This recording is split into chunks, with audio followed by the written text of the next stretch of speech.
오늘 설교의 성경 본문 말씀 제가 봉독하겠습니다. 마태복음 2장 1절부터 4절까지입니다. 거룩하신 하나님의 말씀입니다.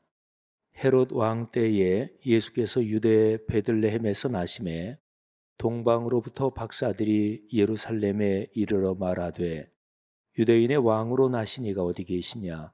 우리가 동방에서 그의 별을 보고 그에게 경배하러 왔노라 하니 헤롯 왕과 온 예루살렘이 듣고 소동한지라.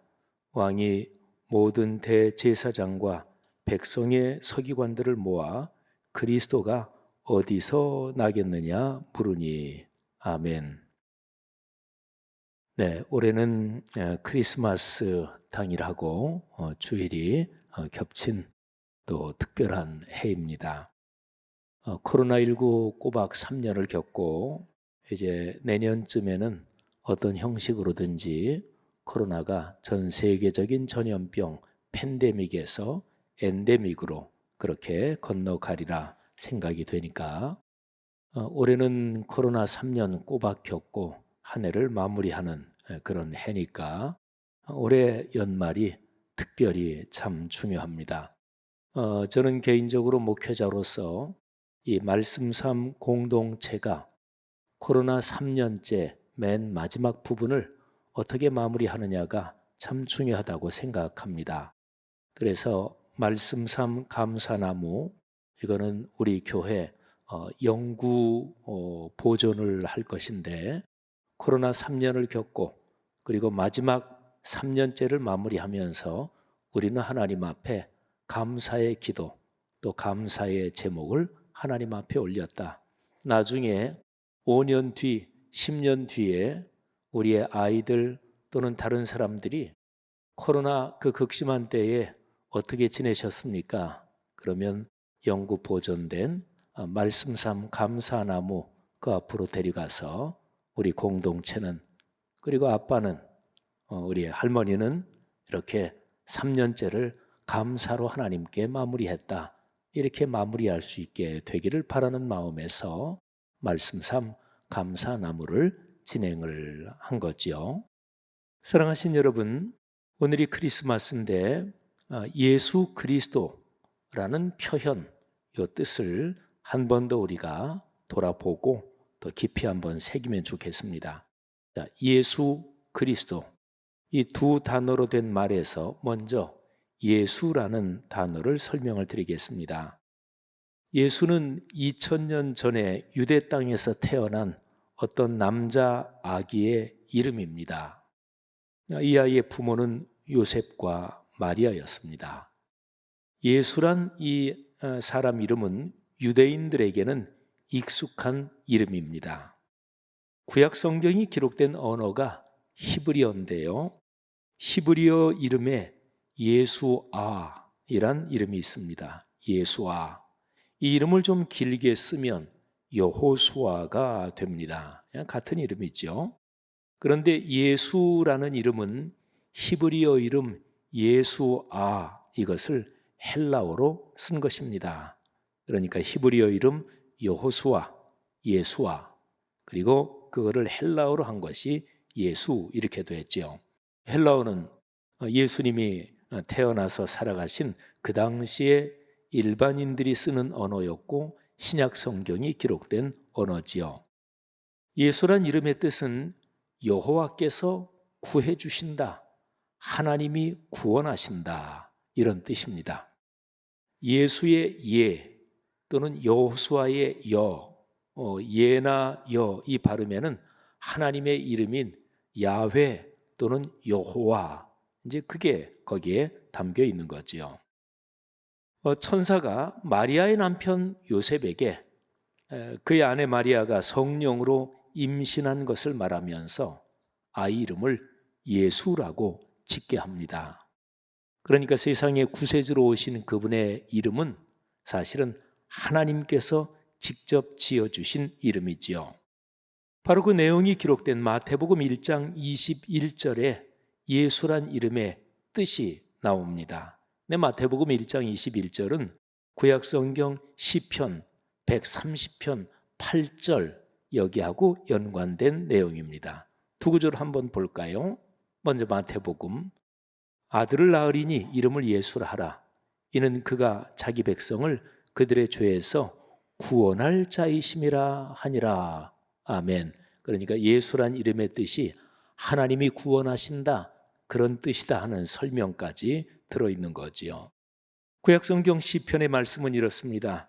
그가, 그러니까 하나님이 이스라엘을 그의 모든 죄악에서 속량하시리로다, 구원하실 것이다. 자, 예수란 단어의 뜻을, 이름의 뜻을 설명드렸고, 이제 그리스도라는 단어를 설명하겠습니다.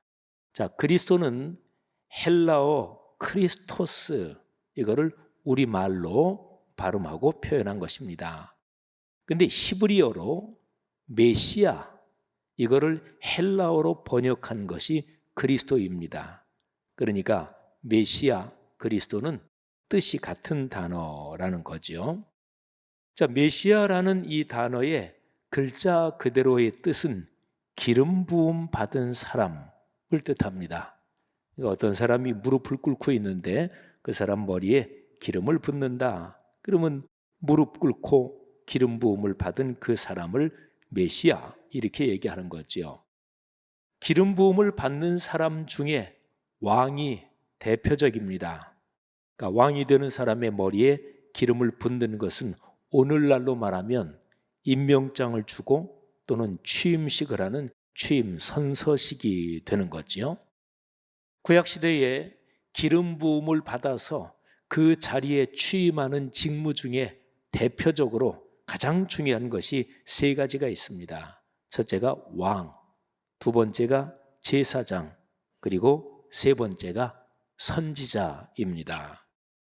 이 세 직분 한번 잠깐 살펴보면 제사장하고 선지자는 하나님과 사람을 연결하는 역할을 하는 성직자지요.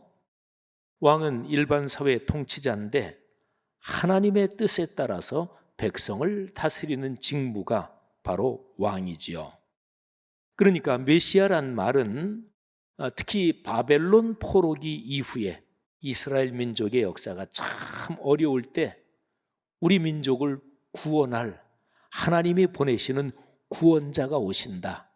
그분이 우리 민족의 왕으로, 그리고 참된 제사장과 선지자로서 기름 부음을 받은 메시아로서 우리 민족을 구원한다 하면서 구원의 주님을 향한 열망을 담은, 신앙 고백을 담은 말, 그게 바로 메시아, 이런 거지요.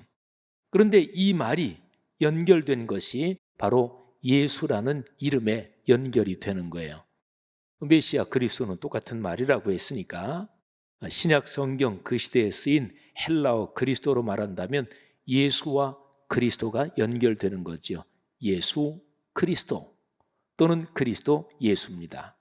자, 예수 그리스도, 예수란 이름을 먼저 하고 그리스도라는 그 직책, 호칭을 나중으로 해서 예수 그리스도라고 할 때는 예수님이 그리스도시다 하는 뜻이고, 또 그리스도 예수 이렇게 하면 그리스도이신 예수, 이런 뜻입니다.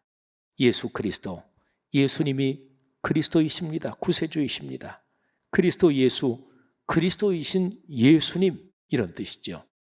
그 구체적인 내용을 좀 더 문장으로 표현해 본다면 예수님은 하나님의 아들로서 세상을 구원하시며 나를 구원하신 주님, 곧 그리스도이십니다.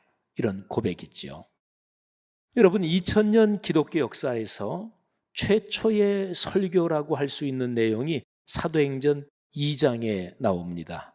베드로가 오순절 성령이 강림하시면서 바로 그 자리에서, 수많은 사람들이 있는 자리에서 베드로가 설교하는데, 이 설교가 2000년 기독교 역사의 최초의 설교입니다.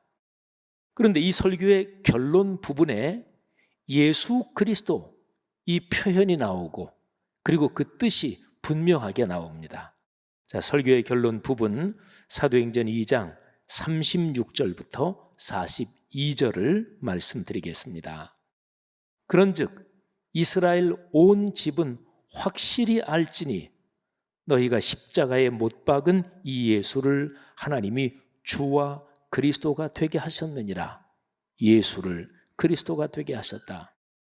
그들이 이 말을 듣고 마음에 찔려 베드로와 다른 사도들에게 물어 이르되 형제들아 우리가 어찌할꼬 하거늘 베드로가 이르되 너희가 회개하여 각각 예수 그리스도의 이름으로 세례를 받고 예수 그리스도 이 기독교의 심장과도 같은 신앙 고백인데 최초의 설교에 명확하게 나오는 거예요. 예수 그리스도의 이름으로 세례를 받고 죄사함을 받으라. 그리하면 성령의 선물을 받으리니 이 약속은 너희 이스라엘 민족이지요. 그리고 너희 자녀와 모든 먼데 사람, 이방인, 모든 세상 사람이죠. 곧 주 우리 하나님이 얼마든지 부르시는 자들에게 하신 것이라 하고 또 여러 말로 확증하며 권하여 이르되 너희가 이 패역한 세대에서 구원을 받으라.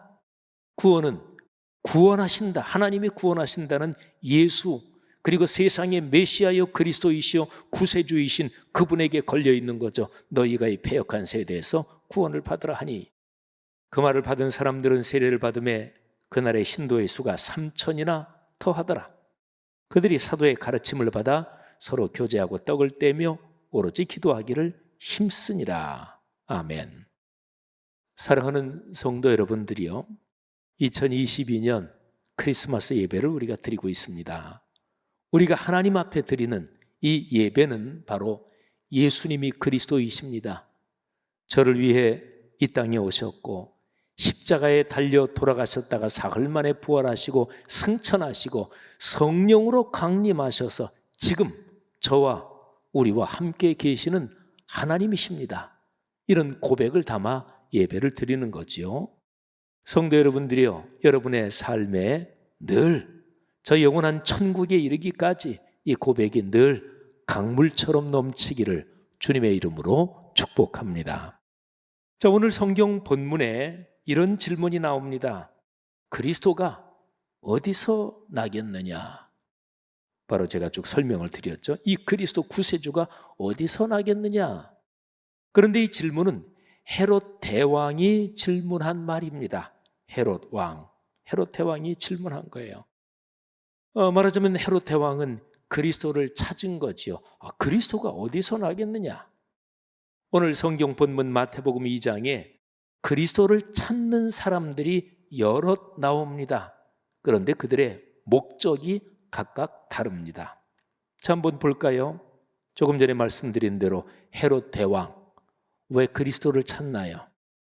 내가 유대 땅의 왕인데 누가 또 이 유대 땅의 주권자가 된다는 말인가? 헤롯 대왕이 그리스도를 찾은 목적은 그리스도를 찾아 죽이려고 하는 것이었습니다. 그 다음에 두 번째, 대제사장과 서기관들, 이 사람들은 하나님의 말씀에 대해 전문가들이었습니다. 헤롯 대왕이 대제사장과 서기관들을 몽땅 모아서 그리스도가 어디서 난다고 돼 있느냐 한번 얘기해라 그랬더니 이 사람들이 금방 얘기합니다. 예, 유대 땅 베들레헴입니다. 구약 성경 미가서의 말씀을 끌어들여서 금방 대답해요. 이 사람들은 알았어요. 그리스도가 어디서 나는지. 그런데 그냥 그것뿐이었습니다. 그리스도가 어디에서 난다. 그리스도가 어떤 분이다. 그냥 그 지식뿐이었습니다. 그들이 가진 지식이 그들의 삶을 변화시키지 못했고, 그래서 그들의 지식은 정보일 뿐이었지 신앙 고백으로 이어지지 않았습니다. 그들이 아는 하나님의 말씀이 삶으로 이어지지 않았던 거지요. 세 번째로 오늘 본문에 동방의 박사들이 나오지요. 저 멀리 동방 쪽에서 그리스도의 별을 보고 유대 땅까지 찾아온 사람들입니다. 이 사람들은 왜 그리스도를 찾아 이 땅까지 왔을까요? 구세주 그리스도께 예물을 드리며 경배하고 예배하려고 찾아왔습니다. 사랑하신 여러분, 오늘 마태복음 본문에 그리스도를 찾은 세 부류의 사람이 등장합니다. 여러분과 저는 어떤 것일까요? 우리가 이 크리스마스 예배를 드리는 목적, 이유는 무엇일까요? 누구나 다 헤롯 대왕 그쪽은 아닌 게 분명합니다. 그러면 두 가지가 남습니다. 동방의 박사들처럼 진실한 마음으로 내 삶이 주님께 예물이 되고 또 정성껏 구별한 예물을 드리며 주님께 예배하고 그리스도의 그 거룩하심에 경배 드리는 그런 심정, 그런 삶이십니까? 아니면 예수 그리스도에 대한 성경의 지식, 신앙의 가르침은 아는데 그 가르침이 그저 지식으로 끝나고 내 삶을 변화시키는 이 힘이 충분하지 못한 혹시 그런 상태이십니까? 여러분, 크리스마스라는 단어, 저는 개인적으로 성탄보다 크리스마스란 단어를 더 좋아합니다. 왜냐하면 원래 예수 그리스도께서 이 땅에 오신 의미를 크리스마스란 단어가 더 정확하게 담고 있기 때문에 그래요. 성탄 그러면 단어 자체의 뜻을 보면 거룩할 성자, 탄생한다 할 때 탄자죠. 그러니까 성탄 그러면 거룩한 탄생입니다. 글자 그대로의 뜻은. 근데 크리스마스는 두 말이 붙은 말입니다. 그리스도 그리고 마스. 그리스도는 설명드렸고, 마스는 메스, 미사를 말하는데 바로 예배란 뜻입니다. 그러니까 크리스마스는 그리스도이신 주님께 경배를 드리고 그분을 높이며 그리스도를 예배한다. 이런 글자적인 뜻이 크리스마스 여기에 담겨 있는 거죠. 바로 동방의 박사들이 그 먼 길을 여행을 해서 세상의 구세주로 오신 그 그리스도 메시아를 만나고 그분께 예배하려고 왔던 동방의 박사들의 그 발걸음 그리고 그 삶의 여정, 그게 바로 크리스마스인 거지요. 물론 성탄도 우리 기독교 문화권에서 이런 모든 뜻을 포함하는 단어가 됐습니다만 글자 자체로는 그렇다는 거지요. 사랑하시는 여러분, 이 크리스마스 예배를 주님께 드리면서 다시 한번 예수님이 나의 주님이요 그리스도이심을 고백하는 여러분과 제가 되기를 바랍니다. 주님, 나의 구세주요 그리스도이신 예수 그리스도요, 제 삶의 중심에 계심을 감사합니다.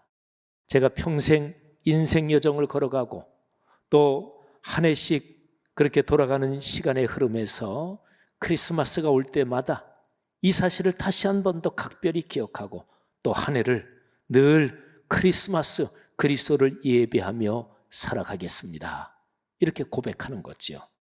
그렇게 고백하는 성도들마다 하나님의 은혜와 축복이 넉넉할 것입니다. 여러분이 바로 그 주인공이 되시기를 주님의 이름으로 축복합니다. 여러분이 그렇게 인생길을 걸어가 여러분의 아들과 딸들, 손녀와 손자들, 그리고 여러분을 만나는 이 세상의 모든 사람들이 여러분을 통해서 흐르는 크리스마스, 그리스도를 예배하고 그리스도를 전하고 그리스도를 높이는 이 축복을 그 모든 사람들이 나누어 받기를 주님의 이름으로 축원합니다. 이 계절, 크리스마스의 계절과 또 바로 새해로 이어지는 이 계절의 하늘의 복이, 크리스마스의 복이 우리 공동체 안에 또 오늘의 세계 안에 넉넉할 것입니다. 여러 가지 전쟁, 기근, 또 기상이변으로 인한 여러 가지 자연재해, 또 여러 세계 각국이 민족과 또는 문화마다 또 국가들 안에서 보수, 진보 여러 가지 싸움이 질기고 독하지만 그러나 크리스마스의 희망과 복음은 그것보다 더 강합니다.